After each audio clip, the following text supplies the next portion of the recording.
আগে থেকে বৃষ্টি মনে হয় কমে গেছে। এখন তো ধান লাগাইতে পারছি না, ওই জন্য আমের বাগান করছি। আগে প্রচুর আবাদ হইতো ধানের, সেই আবাদ এখন ওই সব আমের বাগান করেছে এখন। বিজয়ন মুর্মু নওগাঁর সাপাহারের লক্ষ্মীপুর গ্রামের কৃষক। এই সাপাহার বরেন্দ্র এলাকার মধ্যে পড়েছে। রাজশাহী, নওগাঁ এবং চাঁপাইনবাবগঞ্জের বিস্তীর্ণ এলাকা জুড়ে বরেন্দ্রভূমি, লালমাটির অঞ্চল। প্রচণ্ড গরম, খরা আর পানির অভাব বরেন্দ্র এলাকার স্বাভাবিক বৈশিষ্ট্য।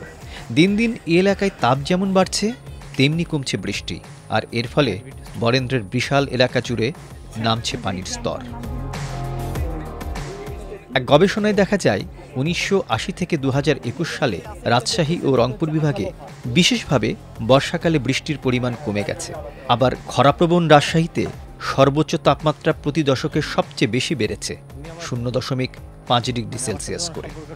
খরা প্রবণতার সাথে খুব স্বাভাবিকভাবেই যে জিনিসটা আসে সেটা হলো যে এখানে গ্রাউন্ড ওয়াটার বৃষ্টিপাতের পরিমাণ কম, বিধায় খরা প্রবণতার জন্য গ্রাউন্ড ওয়াটার যেটা ভূগর্ভস্থ পানি নির্ভর একটা কৃষি ব্যবস্থা এখানে আমাদের সবসময় চালু রাখতে হয়। যে জাতীয় গড়ের যে বৃষ্টিটা সেটা প্রায় ২৫০০ মিলিমিটার হলেও বরেন্দ্র এলাকায় কিন্তু মূলত যে বৃষ্টিপাতের পরিমাণটা যেটা আমরা দেখি সেটা হলো প্রায় ১১০০, ১২০০, ১৩০০, ১৪০০ মিলিমিটার হাইয়েস্ট এটা।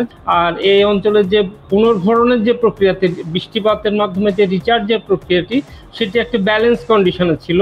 কিন্তু পরবর্তীকালে চাহিদা, বৃষ্টিপাতের পরিমাণ যেমন একটু করে কমেছে, কিন্তু তার চেয়ে বেশি কমেছে মানুষের কৃষিকাজের জন্য চাহিদা। তার ফলে ভূগর্ভস্থ পানির স্তর আস্তে আস্তে নিচে নেমেছে এবং এটা এখন প্রায় বিপজ্জনক পর্যায়ে গেছে। তার সাথে যে উৎপাদনশীলতা কমে যাচ্ছে এবং একই সাথে বলা যায় যে ভূগর্ভস্থ পানির স্তরও কিন্তু নামছে। খাদ্য উৎপাদনও যখন যে সময়গুলো খরা প্রবণতা দেখা যাচ্ছে, সেইখানে কিন্তু খাদ্য উৎপাদনও কিন্তু কমে যাচ্ছে।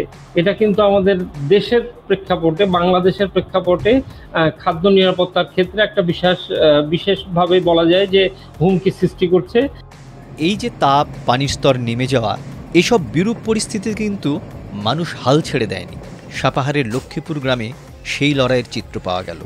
বিকল্প কৃষি, পানি ধরে রাখার অভিনব ব্যবস্থা, চাষের ভিন্নতা এনে মানুষ লড়ছে বিরূপ প্রকৃতির সঙ্গে। বহু কিছু আছে, হলুদ থাকে, মরুচ, ঝাল, লাউ, কুমড়া, এগুলা এখন এক বিঘার থেকে একদম উন্নত দিকে চলছে। এই গ্রামের কৃষির বৈশিষ্ট্য হলো জৈব পদ্ধতিতে এখানে চাষাবাদ করা হয়।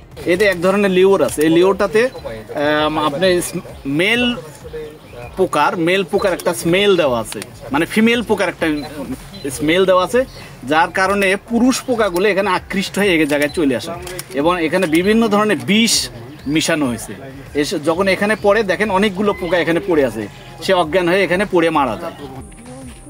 বরেন্দ্র অঞ্চলের অন্য গ্রামের মতো লক্ষ্মীপুরেও পানির অভাব প্রকট। পুকুরেও শুকনো মৌসুমে পানি থাকে না। সে পরিস্থিতি মোকাবিলায় পুকুর কেটে এমন ব্যবস্থা করে রাখা হয়েছে যেন সবসময় পানি ধরে রাখা সম্ভব হয়।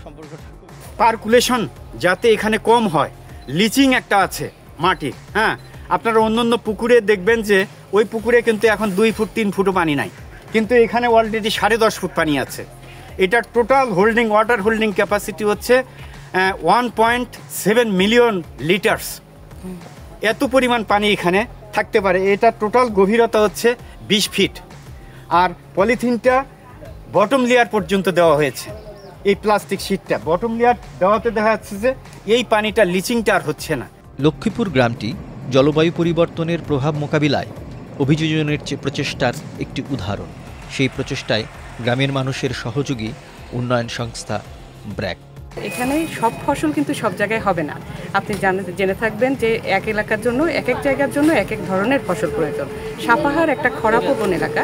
এই এলাকায় যে ড্রাউট পয়েন্ট, যেমন পানি সেচ যাতে কম লাগে, সেই সমস্ত ফসল যদি আমরা এখানে ফলাতে পারি তাহলে কিন্তু কৃষকরা উপকৃত হতে পারেন।